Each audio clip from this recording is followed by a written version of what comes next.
So we are live once again, talking about spiritual topics. Let me see if my audio looks good. Looks good. So I've been continuously sort of changing my vibration a little bit, doing some practices which are old, but made once again new, meaning I haven't done them in a while. So that's sort of what I've been up to lately. Let me pull up the chats so that I can see what you guys can interact with you guys. But yes, we're still on this mission, and many things have been changing internally, externally, and I'm quite confident that life is going to begin to unfold in new, exciting ways. So I'm just many things have been changing internally. It's working really quickly. So many exciting things on the horizon. Many exciting things. And so if you guys have any questions, want to ask me anything, I'm happy to answer questions about what we're trying to build and what's going on here. Welcome, Kima Mador. Welcome. If we can realize that by changing our own vibration, we can change everything around us.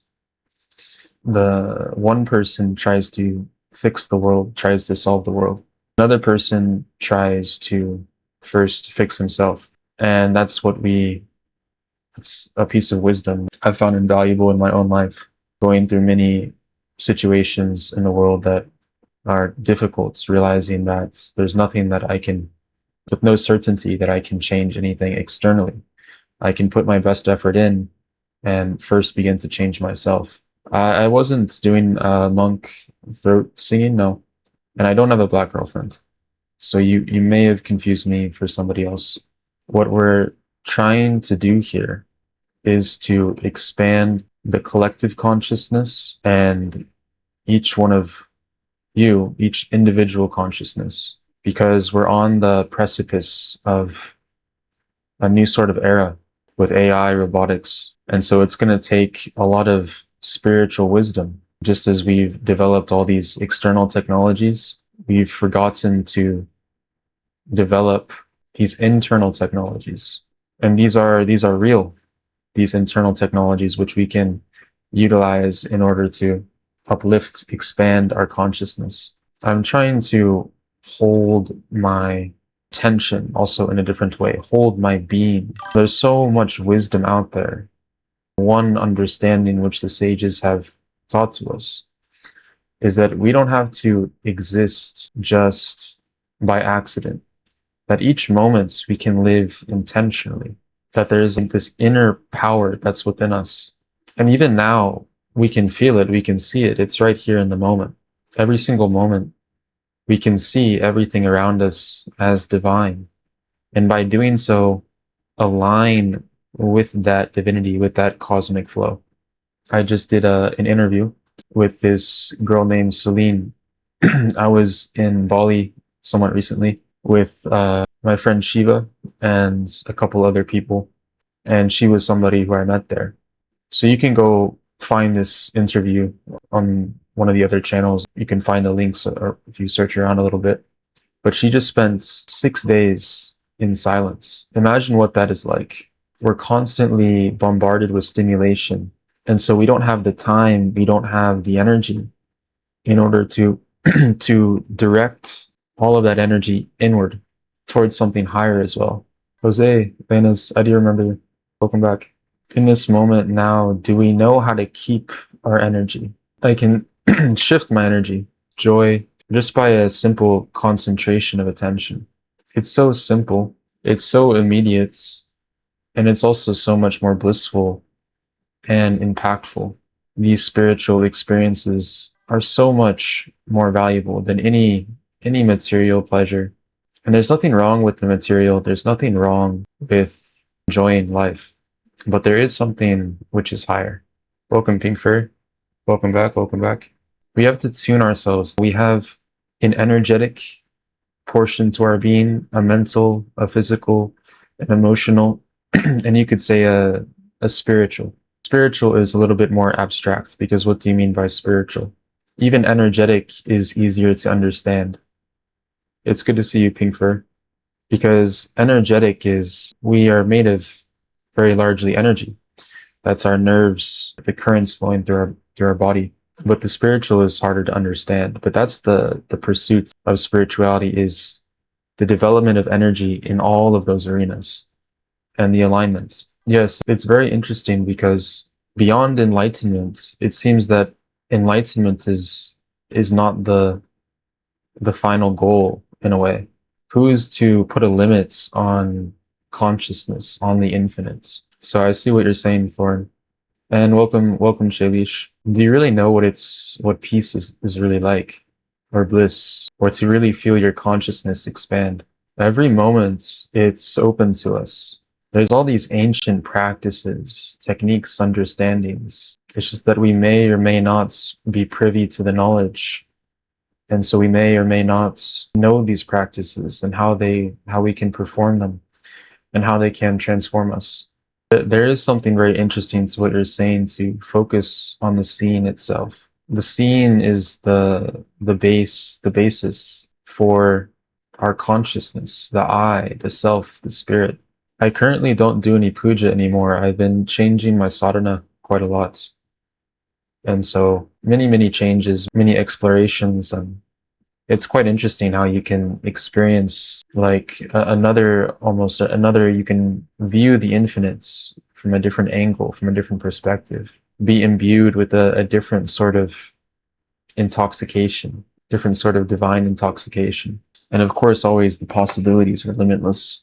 I used to practice a lot of internal japa and chants mantras and kirtan. Right now, I'm doing this practice called Shambhavi Mahamudra. And alongside that, I'm also doing a practice which is more Buddhist in its philosophy, called Anapanasati. And also another practice which you could say is just sort of seeing the infinite, seeing the divine in everything. That's really the most powerful, the most mind-altering, expanding. And it is sort of about a seeing, right? So when you can see, but see in a sort of aligned way, either in the seeing itself or also in what it is which is being seen. The mind, yourself is a composition of all the impressions which you've taken in from the external environments. So if everything which you're perceiving is divine consciousness, is bliss, if always you're aware of the divinity around you, you slowly start to become that, to conform to that. It's called the nous. Yes, the nous, yes. Orthodox Christianity is very beautiful. Thank you for the compliment. And if you guys have any questions for me, let me know. It's very interesting to point out, what are we aware of right now? Are you worshiping for peace of mind, or are you worshiping the one who created the universe? I suppose I would say I'm worshiping, or I'm aligning myself or practicing for both. In my view, the creator, consciousness, Sat Chitananda, is also perfect peace of mind. And in my view also, I don't separate them. So I don't do it for myself, or I don't do it in service to or for the divine. I could do it for both, because the highest philosophy is that really they're the same. Anipostatic, very big words, very interesting, very cool. Theology is very interesting. It goes very deep. What is the truth in your eyes? There's sort of a mantra, you can almost say, that I use to guide myself, which is infinite love or infinite consciousness is all there is. But the practice really is seeing that, developing both awareness and also awareness of the divine.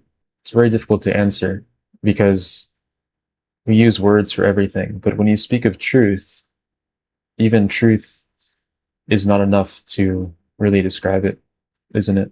Because truth is like it's a box, but truth beyond the word can never be boxed in. It's openness, it's the infinite. What are ways to overcome karma from this lifetime? Can a lesson be learned in this individual lifetime? I'm very adamantly seeking to not believe or disbelieve in anything. Karma and reincarnation does make a lot of sense though, because we can see that energy is never created nor destroyed scientifically.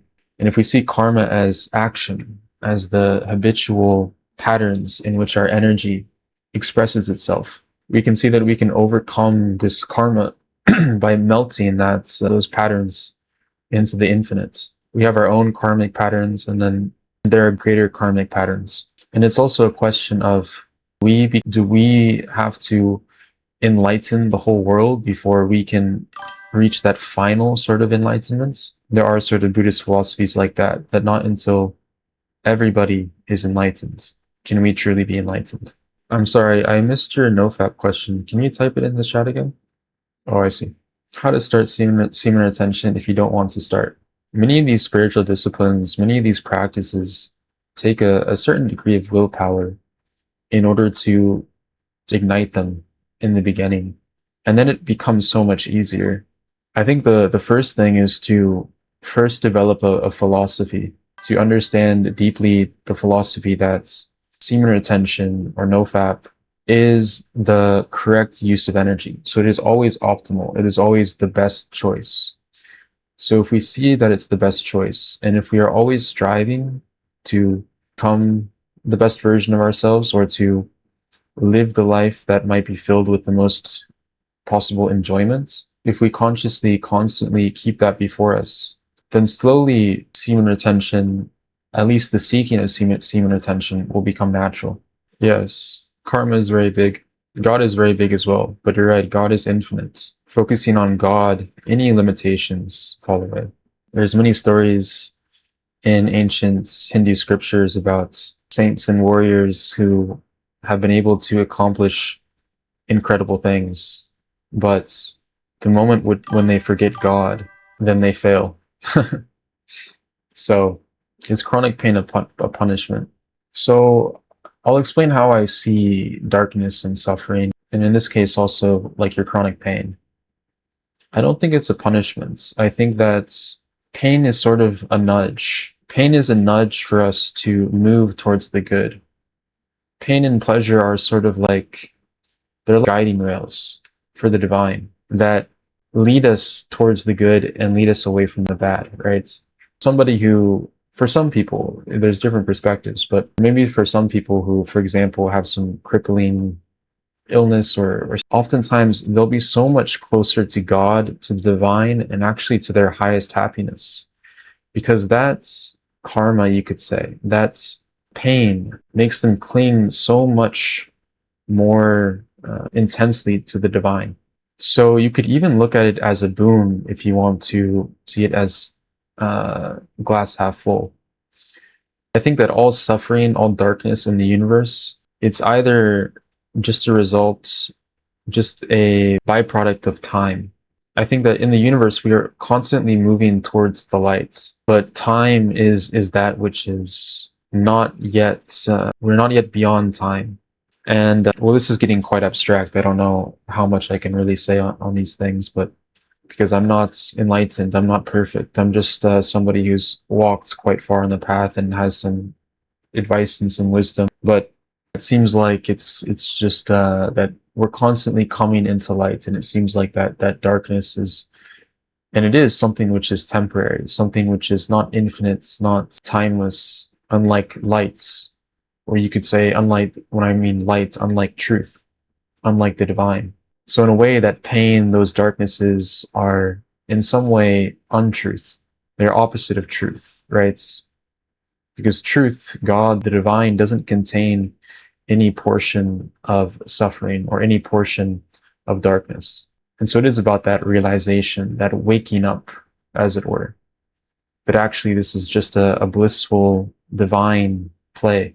And it's about that shift of perspective. It's about that shift, that raising of consciousness. To not know that goodness of the divine, it is because really already all the ways in which we're seeking, whether we're conscious of it or not, are ordered, are in pursuit of that divine, because it's so blissful, it's so good. And actually, whether we're seeking for food, whether we're desiring sex or desiring YouTube, desiring TikTok, what we really inwardly are desiring, whether we're aware of it or not, is the divine, because that's the ultimate fulfillment of all those desires. What is it like to actually be enlightened? What is beyond the beyond, actually? And the fire of that question can potentially awaken in you.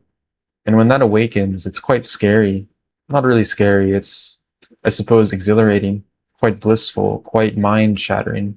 And then you can walk that path and you can seek it. And the mystical, the spiritual is so expansive. There's so much out there.